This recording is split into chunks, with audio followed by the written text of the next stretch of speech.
walking a little bit more hunched down. So his shoulders are going to be like a little bit more hunched. If he's approaching Ayla, his head's going to be below her head. So that's how you know. At least you can know, oh, that's not Ayla there. That's definitely going to be most likely Yoda. So I think Woodall is the one standing on there right now.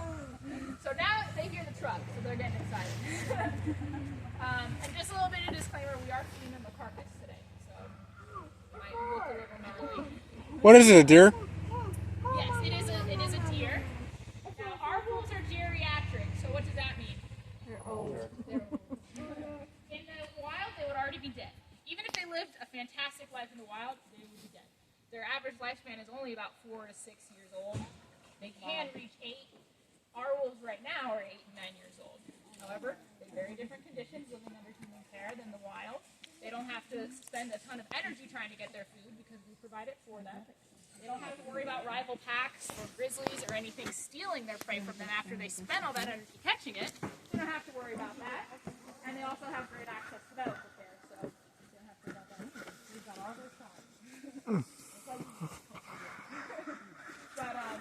So their winter coats are starting to come in, so they're going to look a little bit fluffier, and they're going to keep getting fluffier until the peak winter. So I definitely recommend if you come back in like January, February and seeing them, they're going to look pretty different because they're going to have a lot more dense fur to them. Now it's kind of cool to see how they might react to this deer. Honestly, it just kind of depends. Right now, it's cooler outside. In the peak of the day, they might even ignore it until 6 p.m. And they'll just wait till it gets cooler.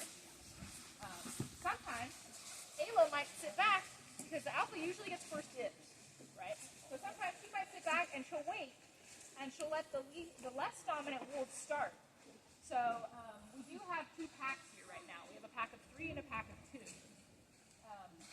They're still kind of establishing themselves, and so they're a little bit on the back end. You can still definitely walk around and see them all. It's Wainima and Ohuli in the back. But depending on, when they were all together as one, so now they might decide to be like, yeah, let's go for it, or they might just not eat at all. It just depends on what they want to do. Also, sometimes they get extra treats like steak and stuff. So most likely what they're tossing is some Nebraska brand. Nebraska brand is basically, if you see it anywhere, don't eat it. That's some sketchy hamburger meat. It is not supposed to be for human consumption. But it's basically made by, I like to describe it as a Mickey Mouse Club type company. Like Nestle or Kellogg, something like a really big name. But instead of, making a bunch of chocolate chips and sending it around everywhere, they make ground up meat. They do horse and beef. And this has all the nutrients in it that we help to give them that they can't get otherwise. So it has all the good muscles in it, the tendons, the bones ground up in there. So that is things that they would eat. Yeah, you're welcome to stand up to go get pictures, etc. if you want to. So how do you give them medical care? Don't just walk in there, right? Yeah, that's a really great question. So what we do have a mobile vet on call at all times. So if we ever need to, and we do walk every morning. So we look to make sure we have a visual on every morning. So say one of them's like, maybe they had a spit, and one of them is kind of bleeding a little bit. And you'll keep an eye on it, see if it's like, is it fresh blood, is it whatever, what's going on. If it's something where you think it's an injury, that's not going to be done, then we'll call the vet. She'll come in, we'll start with a visual, and she'll go like in between. Yeah. She'll go like but not full. And usually, like this area is a little bit bigger, so we'll have them move to one of the smaller areas. So they have technically 4 areas here that are all accessible to kids. So then we ask them to go to the other side to separate them so that we have that one by itself if we can.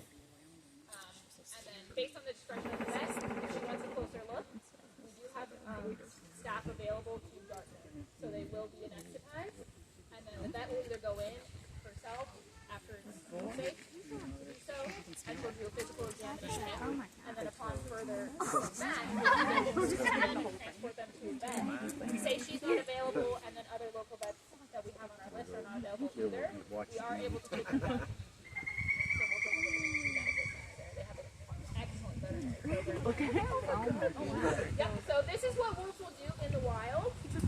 They will drag their prey as far away way as possible from all other aspects. So. Still going. Are you serious? Yeah, look, stop. Depending on how much the others want to kind of go for it right now, they might push her luck a little, push her buttons a little bit. And honestly, that deer is plenty enough for all three of them to eat. So most likely, either she's just going to let them have at it with her and not be like, it's not really worth my time, I'm just going to do it. This case was also special because, I don't want to get too graphic, but like the neck was already exposed and the skin was already off of it, so it was like really easy to kind of dig into. Normally, if we give them a whole carcass that has all the skin and everything intact, that might be when Ayla will hang back, let them start for her, and then she'll come in and make them leave. Once they already ripped through the butt or whatever and did all the hard work, she's like, okay, thank you, I'm going to come in here and eat this nice juicy meat bit. So where do you get the deer from? Oh, that's an excellent question. So in Tennessee, we're actually able to do roadkill deer. So most of our deer are roadkill or found on somebody's property dead from like natural causes or something like that. So it's a great way to repurpose the deer, you know, like there's nothing you can do at that point, it's already dead, been hit by a car. We do communicate as well with TWRA, which is the Tennessee Wildlife Resource Agency, as well as local police from Kingsport and Johnson City, and so they'll let us know where a deer is at. We have a long list of conditions for a deer to be able to be fed to them, right? It can't have any damage from a car, it can't have glass or, you know, broken car bits in it or anything like that. It has to be only a number of hours after it was hit, or after it passed, or else it's going to be not good. Right? You don't want to have any, especially in the summertime, the hours cuts way down. So that was recent then? That was a recent death? This was very recent. This was, I think, last night. Oh, dang. We put her she was like in the freezer for a little bit and then back out. So. Okay. Yeah, so 12 hours is like the max. But in the summertime, if it's like 2 p.m. on a Saturday in July, if we can't get there within like 2-3 hours, we're like, we can't get to it. Because usually as well, you need 2 rangers to be able to lift the deer up. We also have contacts too at like Warriors Pass State Park, because that's pretty close to here. So they have a lot of deer on property as well. So if one of them happens to get hit, they'll call us and let us know. How often do you feed them? They are fed twice a week on Wednesdays and Saturdays. So gray wolves in the wild, they're only going to eat about once every 7 days. So they definitely follow a feast and famine schedule, which we call. Every time they eat in the wild, they're going to eat 20% of their body weight in that 1 meal. So there's advantages and disadvantages to having a smaller versus a larger pack. So pack sizes for gray wolves can range anywhere from like 4 or 5 wolves to almost 40. But more wolves, more food you have to hunt, right? More pups you have to look after. You're going to have a lot more elderly that the alpha will typically cause them to separate and go on their own. Once they don't really farm you anything, they're kind of like, well, yeah, they're basically, they're like, why should you get anything like to eat when you're not contributing? So these wolves would already have been like separated and most likely been rows on their own. Or sometimes we don't really I don't know much research evidence of this, of if like, you know, seniors, rogues might kind of join their own little pack. We don't really have any research on that. That I know of. Do you breed here, or are they taken care of? That's a good question. So we don't breed here. Here they are ambassador animals for their species, so we don't breed them at all. The males are castrated. The females are not, so their hormones are intact. So like January-ish, they do go into hormone mode, so we'll be seeing the behavior from that. But yeah, so we don't breed them. They came from a facility. I can't mix up with the bobcat. I want to say theirs was Minnesota. The bobcat was not, but I might have that. It was one of the two. That's most likely Ayla there, because what she likes to do afterwards, anytime one of the others will scent mark, she has to be the last to scent mark. Alpha's always the last to scent mark that area for that like time period. So often what she kind of does, I feel like if maybe she's running out of reserves, and she's just kind of like, nobody better go in this spot after me to kind of cover it. Yeah, so that's most likely her right there for doing that behavior. They always scent mark too with a leg up. So that's different than what a lot of people presumably thought about domestic dogs, was that the females always like squat with 2 legs. and the males lift one. Here it's the female alpha. She always lifts one leg up. They also have like oils and stuff in their toe pads and things like that. So say she's like can't go to the bathroom anymore, that's what she can do instead is like rubbing her paws on there. So that's how she will scent mark as well. Did I finish answering your question? Oh yes, yeah, where they're from. So they were born under human care, and all they've known is human care life. Yeah. So you said 2 packs. Are they different age groups? They are all the same age, so they're all 8 and 9 years old. Okay. That's a good question. Why don't you mix the packs then? Is there a reason for it? So they were together. Because of their age, naturally, the alpha will kind of want the weaker ones to leave. So in this case, we were seeing higher signs of aggression than normal. So you want to separate them before there was any issues? We were like kind of helping the natural process along. Yeah. Okay. And they've been doing great. And they still have visual contact. They can still see each other. They can still smell each other. They can still vocalize at each other and communicate. Just protects the other two? Yes, it protects the omegas, basically. It was the omega male, the omega female. So they're together. And they were normally the ones during mating season to join up anyways. So in that way, it's not going to deter Ayla at all or like cause her frustration because she would always go after these other 2 males anyways. And it was normally like making sure Wynema's our omega, making sure she didn't. But it's really interesting to see because Wynema is really coming into her own now that she doesn't have to worry about Ayla coming after her. So it's really special. So Yeah, that was another great question. Will she become an alpha? Yes, so they are working on that right now. I think in the beginning, they've been separated now for about, I'd say, almost 2 months.